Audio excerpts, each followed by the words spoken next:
I love practice. I love running a great hockey practice. I could care less about coaching a game. Any monkey can coach during a game. Open the door, count to 3, close the door.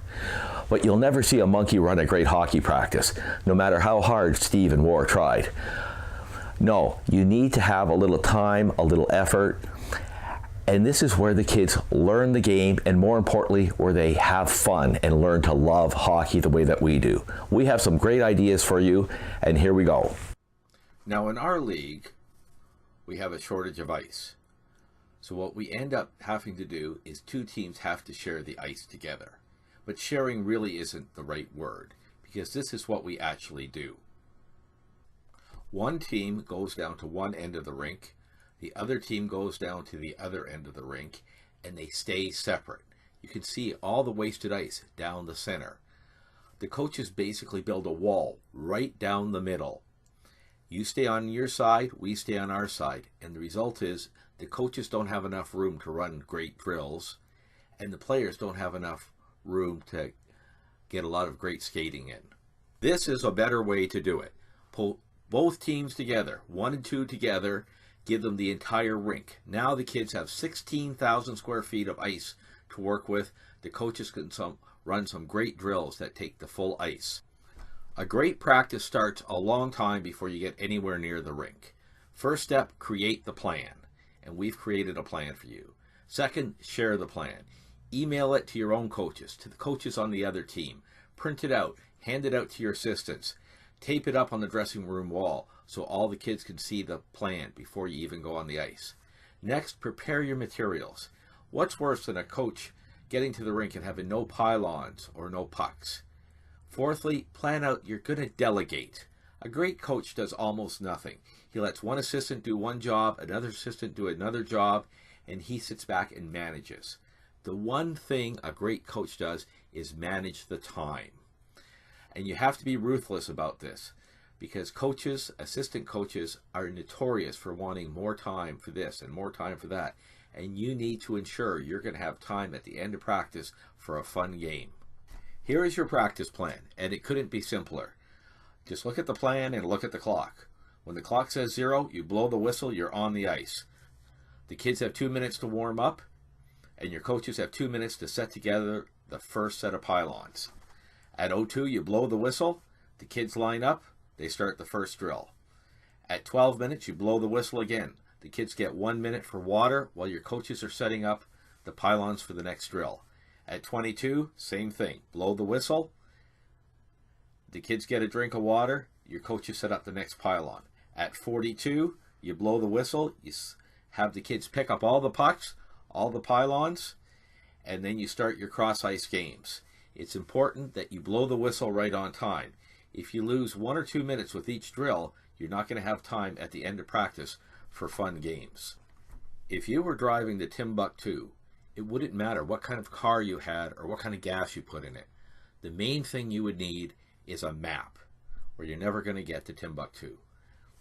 And if you want to get to having a great practice, the number one thing you need is a plan. The next thing you need is obviously your pylons and pucks. If you just show up with that, you can hand all this material over to your assistant coaches and still have a great practice without ever getting on the ice. Obviously, you need your skates and helmet, and you need a good looking coach jacket. I see too many guys show up to the rink and they're wearing an old pair of sweatpants and a lumber jacket, and they look like they belong out sweeping the leaves or cleaning the garage. They don't look like coaches. You need your whistle, and you need your loud voice. Leave your quiet voice for at home with your family. At a rink, you need your loud voice. And bring your smile. The kids have had teachers and parents and bus drivers scowling at them all day long. Make sure you bring your smile. The first question we should be asking ourselves before practice is, what should we be focusing on? What we should be aiming to teach? And here from the Hockey Canada Skills Pyramid, at this age, it should be mostly technical skills. Skating, starting, stopping, turning left, turning right, going backwards, pivoting, puck handling, shooting, passing, the basic skills, the fundamentals. Also some individual tactics. faking left and deking right.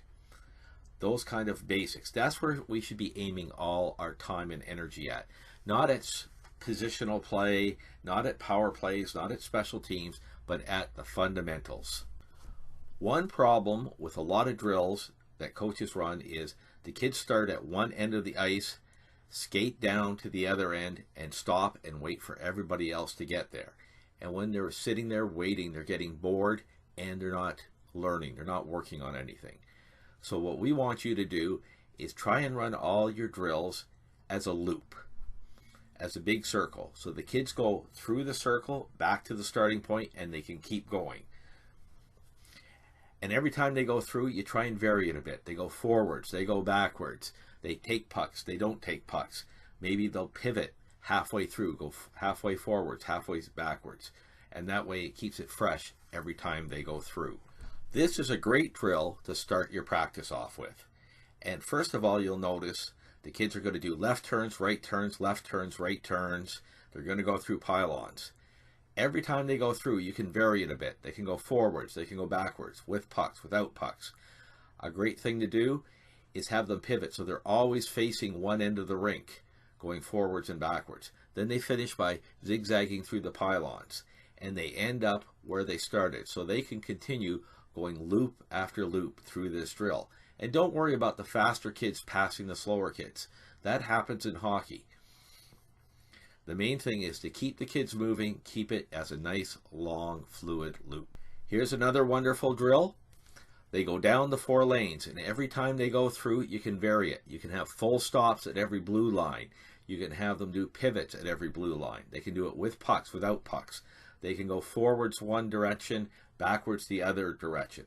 But it all ends up as a big loop, so there's no standing around. They continue, they get back in line, and they keep going. Nobody is standing around waiting.